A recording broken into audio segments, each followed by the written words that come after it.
मेरा नाम अजय था। अब मैं मोहम्मद अजरुद्दीन बन चुका हूँ। मैंने इस्लाम कबूल कर लिया है।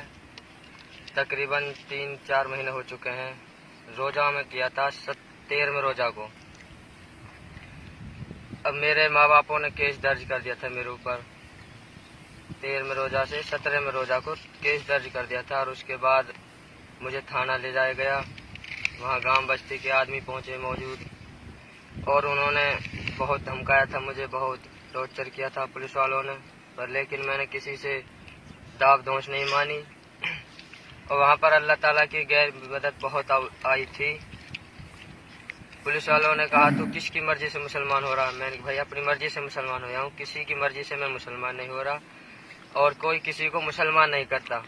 अगर मैंने कहा था पुलिस वाले से भाई आप हो जाओ मुसलमान, उसने कहा मैं क्यों हो जाऊं? तो भाई ऐसे ही मैं अपनी मर्जी से मुसलमान हुआ हूं, मैं किसी की मर्जी से मुसलमान नहीं हुआ था। लेकिन फिर भी पुलिस वालों ने नहीं माने थे। उन्होंने बंदूक भी दिखाई थी, कट्टा भी दिखाया था, लाठी भी दिखाई, पटा भी लाया था। बोल रहा था तुझे मारूंगा, मारने के बाद में तेरा एनकाउंटर करके मैं जेल में चला जाऊंगा। मैंने उनसे कहा अगर तू मुझे मार देगा तो तुझे क्या मिलेगा? मुझे तो जन्नत मिल जाएगी, पर तुझे क्या मिलेगा? तुझे कुछ भी नहीं मिलेगा। फिर बोला था कोई बात नहीं, मुझे कुछ नहीं मिले, ठीक है, पर तुझे मार दूंगा क्योंकि तू मुसलमान हो रहा है इसलिए। मैंने भाई मुसलमान हो मैं अपनी मर्जी के लिए, अपनी जन्नत पाने के लिए।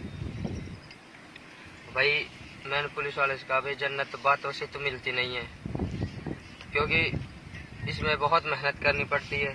पुलिस वाले बोला क्या मेहनत करनी पड़ती है? मैंने भाई बहुत मेहनत है इसके अंदर। तो जी हम पहले हिंदू हैं, अब मुसलमान हुआ हूँ, इसकी ये थोड़ी मेहनत नहीं है और कुर्बानी है ये, जैसे हमारे साहबा ने कुर्बानी दी थी उस तरह ही कुर्बानी है ये भी। फिर पुलिस वाले ने कहा चल ठीक है मैं मानता हूँ कुर्बानी है। एक वहाँ पर तस्वीर टकी हुई थी, मैंने बोला पुलिस वाले से गणेश जी की तस्वीर थी। मैंने भाई ये कौन है? वो बोला गणेश जी है। मैंने आप इससे मांगो ये कुछ देगा। उसके ऊपर एक मक्खी बैठी हुई थी। मैंने कहा इसको उड़ा के देखो ये उड़ा देगा। बोला क्यों उड़ा देगा? कागज का। तो कागज का मैंने भाई ये कागज का खुद अपनी रक्षा नहीं कर सकता तो हमारी रक्षा क्या करेगा? तो पुलिस वाला बोला तू बकवास तो करा मत, तू ये बता तुझे मुसलमान किसने किया, कलमा किसने पढ़ाया? मैं जी कलमा तो किसी ने नहीं पढ़ाया, कलमा तो मैं खुद ने पढ़ा, मैं जानता था, बचपन से ही दोस्तों ने पढ़ा दिया था। और रही बात मुसलमान की, मुसलमान मुझे किसी ने किया।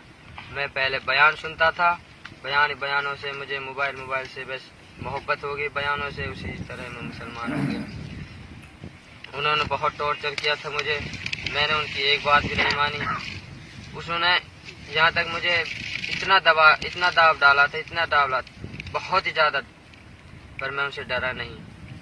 माँ बापों ने भी पूछा था, माता पिताओं ने, मैंने उनको भी सीधा जवाब दे दिया कि मैं अब हिंदू नहीं हो सकता, मैं मुसलमान हो चुका हूँ, अब मैं तुम्हारी बात भी नहीं मान सकता फिलहाल कुछ भी। अगर जो भी आप कुछ बोलो नहीं मानूंगा। अगर आप 99 बात आपकी मानूंगा, एक बात आपकी नहीं मानूंगा।